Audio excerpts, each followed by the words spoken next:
నమస్తే one TV హెల్త్కి స్వాగతం. నిమ్మికాయలు ఇది మనకు దేవుడిచ్చిన ప్రకృతి వరం. నిమ్మికాయలలో ఎన్నో ఔషధ గుణాలు పొందుపరిచారు. తినడం వలన మన శరీరానికి మన ఆరోగ్యానికి ఎంతో మేలు చేకూరుస్తుంది. ఇటువంటి నిమ్మికాయలు ఎక్కువగా అటవీ ప్రాంతాలలో ఇవి విస్తరింపుగా విరగగాసి ఉంటాయి. మరి ఈ నిమ్మికాయలు తీసుకోవడం వలన మనకు ఎటువంటి లాభాలు కలుగుతాయి, ఆరోగ్యానికి ఎటువంటి ప్రయోజనాలు చేకూరుతాయి, మన శరీరానికి ఎటువంటి పోషణ శక్తి లభిస్తాయి అనేది మనం ఇప్పుడు తెలుసుకుందాం. ఈ నిమ్మికాయలలో విటమిన్ సి పుష్కలంగా ఉంటుంది. ఈ నిమ్మికాయలలో కాల్షియం, ఐరన్, యాంటీ ఆక్సిడెంట్లు, జింక్ పుష్కలంగా లభిస్తాయి. ఈ నిమ్మికాయలు సపోటా జాతికి చెందినవిగా మన పూర్వీకులు చెబుతారు.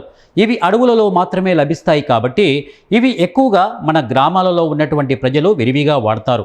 ఇందులో ఉండేటటువంటి పోషక విలువలతో కూడిన నిమ్మికాయలు తినడం వలన వారు ఎంతో ఆరోగ్యంగా ఉంటారు అనేది మన పూర్వీకులు చెబుతున్నటువంటి కథనం.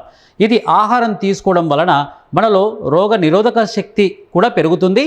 ఈ నిమ్మికాయలు మన గ్రామాలలో విరివిగా లభిస్తాయి కాబట్టి మనం కూడా గ్రామాల వైపు ఎప్పుడన్నా వెళ్ళినప్పుడు తెచ్చుకుని ఈ నిమ్మికాయలు తీసుకోవడం వలన అనేకమైనటువంటి ఆరోగ్య ప్రయోజనాలు మనం పొందవచ్చు. సో మరి గుర్తుపెట్టుకోండి, ఈ నిమ్మికాయలను మీరు ఎక్కడ దొరికినా కూడా వాటిని సేకరించి వాటి ఆరోగ్య ప్రయోజనాల గురించి కూడా మనకు బాగా తెలుసు కాబట్టి మనకు ఈ నిమ్మికాయల వలన ఎన్నో ఆరోగ్య ప్రయోజనాలు కూడా చేకూరుతాయి. మరిన్ని హెల్త్ అప్డేట్స్ కోసం మా ఛానల్ని సబ్స్క్రైబ్ చేసుకోండి, షేర్ చేయండి, లైక్ చేయండి, కామెంట్ రూపంలో మీ అభిప్రాయాన్ని తెలియజేయండి. ఇది ఇవాల్టి వన్ టీవీ హెల్త్ టిప్. మరో హెల్త్ టిప్తో మీ ముందుంటాను. Until then keep watching one TV health.